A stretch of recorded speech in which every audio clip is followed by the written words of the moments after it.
Le soleil, un magnifique orbe d'or liquide, a entamé sa lente ascension au-dessus des collines ondulantes, projetant de longues ombres douces sur la savane. Ses premiers rayons ont touché les toits de chaume des huttes du village, les peignant dans des teintes d'ambre et de rose. L'air, frais et pur de la nuit, portait les sons lointains de la vie qui s'éveille, le mugissement du bétail, le joyeux chant d'un coq et le doux bourdonnement mélodieux des prières matinales. C'était un jour de célébration, un jour où les ancêtres étaient honorés, et l'esprit de la communauté brillerait de tout son éclat. La terre elle-même semblait vibrer d'anticipation, une promesse silencieuse de la joie à venir. C'était un matin peint avec la palette de l'Afrique elle-même, vibrante et pleine d'espoir. Au cœur du village, l'enceinte royale s'agitait. Regardez, le soleil se lève pour notre peuple. Aujourd'hui, nous sommes une seule famille, un seul cœur. Je le vois, père. C'est magnifique. Maman, pouvons-nous aller au marché maintenant? J'entends déjà la musique. Patience, mon petit lion. La célébration ne fait que commencer. D'abord, nous rendons grâce pour cette lumière. Le village vous attend, mon roi. Ils sont prêts à partager leur joie avec nous. Et nous sommes prêts à la recevoir. Ce jour n'est pas à propos de moi. Il s'agit des liens qui nous unissent, des traditions qui nous rendent forts. C'est l'histoire de notre peuple, écrite dans la danse, le chant et le rire. La famille se tint un moment ensemble, un portrait d'unité sur fond d'aube africaine.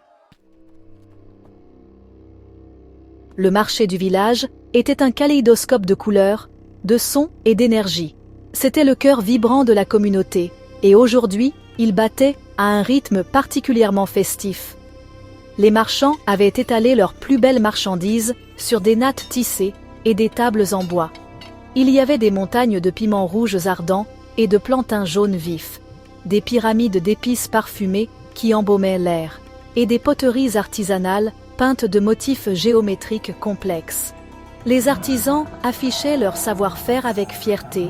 Les tisserands étaient assis à leur métier, leurs mains floues, alors qu'ils créaient de superbes tissus Kent, tandis que les sculpteurs sur bois façonnaient méticuleusement masques et figurines, chaque pièce racontant une histoire. L'air bourdonnait de joyeuses négociations et de chaleureuses salutations échangées entre voisins. La famille royale a traversé les allées animées, accueillie par des révérences respectueuses et des cris de joie. Longue vie au roi, longue vie à nos reines. Votre savoir-faire honore nos ancêtres, vieil ami. Le forgeron leva les yeux, son visage s'illuminant d'un large sourire édenté. C'est pour la force de notre royaume, mon roi. Tout comme vous dirigez avec sagesse, je forge avec le feu. L'échange fut simple, et pourtant il en disait long sur le respect mutuel qui liait le souverain et son peuple. Votre beurre de karité est une bénédiction pour la peau. Il porte la richesse de nos terres. C'est magnifique. Vos mains créent une telle magie. Les femmes autour d'elle rayonnaient, leur morale remontée par son appréciation sincère et chaleureuse de leur travail acharné. Les princes, Malik et Idriss, étaient captivés par un conteur qui avait rassemblé une foule d'enfants à l'ombre d'un grand baobab. Avec des gestes animés et une voix qui passait d'un murmure à un rugissement, il racontait les contes épiques d'Anansi l'araignée. Les enfants poussaient des cris de rire et haletaient de suspense, leur imagination complètement captivée. Laughs. Idriss, oubliant un instant son décorum royal, se joignit au rire, tapant des mains avec délice. Malik observait avec une expression plus pensive, absorbant la sagesse ancienne incrustée dans les fables. Ce marché était plus qu'un lieu de commerce, c'était une bibliothèque vivante de leur culture, un endroit où chaque objet et chaque interaction racontait une partie de leur histoire collective. Alors que le soleil montait plus haut, le rythme puissant et régulier des djembés commença à résonner depuis la place centrale, appelant tout le monde à la célébration principale. Le son était une force magnétique, un battement de cœur primal qui résonnait profondément dans l'âme. Des danseurs, leur corps peint d'argile blanche et ornés de jupes en raffia et de chevillères faites de coquillages, entrèrent dans le cercle. Leurs pieds frappèrent la terre poussiéreuse, soulevant de petits nuages qui captaient la lumière du soleil. Leurs mouvements étaient puissants, athlétiques et pleins de sens, racontant des histoires de chasse, de récolte et des esprits de la terre. L'air vibrait de leur énergie, des chants profonds des chanteurs et des rythmes complexes et imbriqués des tambours. Le roi et sa famille prirent place sur des tabourets sculptés, mais ils n'étaient pas de simples spectateurs. Le rythme était irrésistible. Rite joyeusement. La reine Zara fut la première à se lever, un sourire radieux sur le visage. Elle se balança gracieusement dans le cercle, ses bras bougeant comme des oiseaux élégants en vol. La foule rugit d'approbation. Sa danse était une pure joie, une célébration de la vie elle-même. Elle se déplaçait avec une fluidité à la fois royale et profondément connectée à la terre. Les batteurs la regardaient, leur rythme s'intensifiant, égalant l'énergie joyeuse qu'elle rayonnait. Le rire de Zara résonna, une mélodie qui se tissait dans la musique, invitant chacun à partager son bonheur.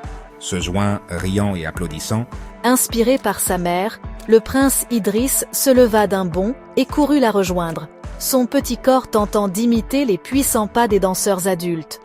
Ses mouvements sincères et maladroits provoquèrent une vague de rires chaleureux et d'acclamations de la part des spectateurs. Même le roi Adébayo gloussa, les yeux remplis de fierté paternelle. La reine Amina se leva ensuite, sa danse plus sereine et majestueuse que celle de Zara, mais non moins captivante. Ses mouvements étaient une prière, une expression gracieuse de gratitude et de paix. Elle dansa les yeux fermés un instant, comme en communion avec la musique et les ancêtres qu'elle honorait, sa présence apportant un sentiment de calme profond et de dignité à la célébration. Enfin, le roi Adébayo se leva. Le tambourinage s'adoucit en un rythme profond, régulier et respectueux. Il se rendit au centre du cercle, son agbada doré scintillant. Il ne dansa pas avec l'abandon sauvage des autres, mais avec une grâce mesurée et puissante. Chaque pas était délibéré, chaque geste un symbole de son lien avec son peuple et sa terre. Il leva les bras vers le ciel, puis les ramena pour toucher la terre, un geste symbolique du pont entre les cieux et son royaume.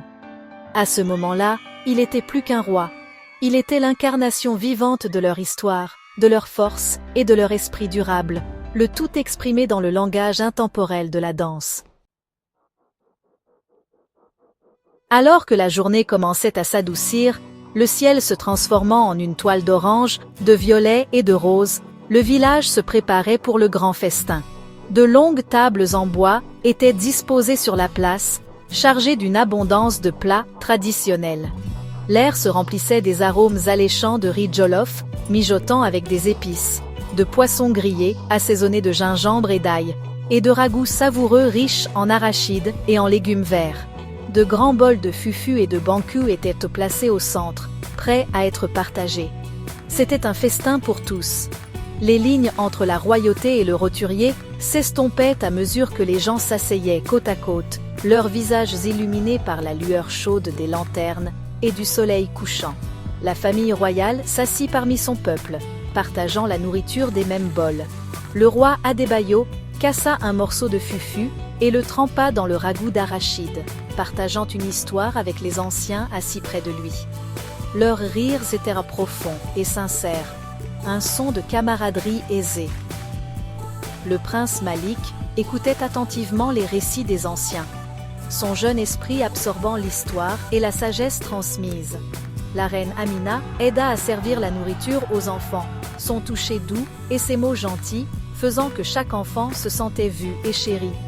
L'acte de partager un repas devint un symbole puissant de leur interconnexion, une expression tangible du proverbe « Il faut tout un village pour élever un enfant ». À notre peuple, à notre force, notre joie et notre avenir. Un chœur d'acclamation éclata en réponse. Au roi, à nos traditions. La célébration était une symphonie de sons, le cliquetis des bols, le murmure des conversations joyeuses, les éclats spontanés de chants, et le rire joyeux toujours présent qui flottait dans la brise du soir. C'était un moment d'harmonie parfaite, où chaque personne se sentait appartenir à quelque chose de plus grand qu'elle-même, une communauté forte et vibrante tissée par une histoire partagée et une affection mutuelle. Alors que le dernier rayon de soleil disparaissait sous l'horizon, laissant derrière lui un ciel saupoudré des premières étoiles, un calme paisible s'installa sur le village.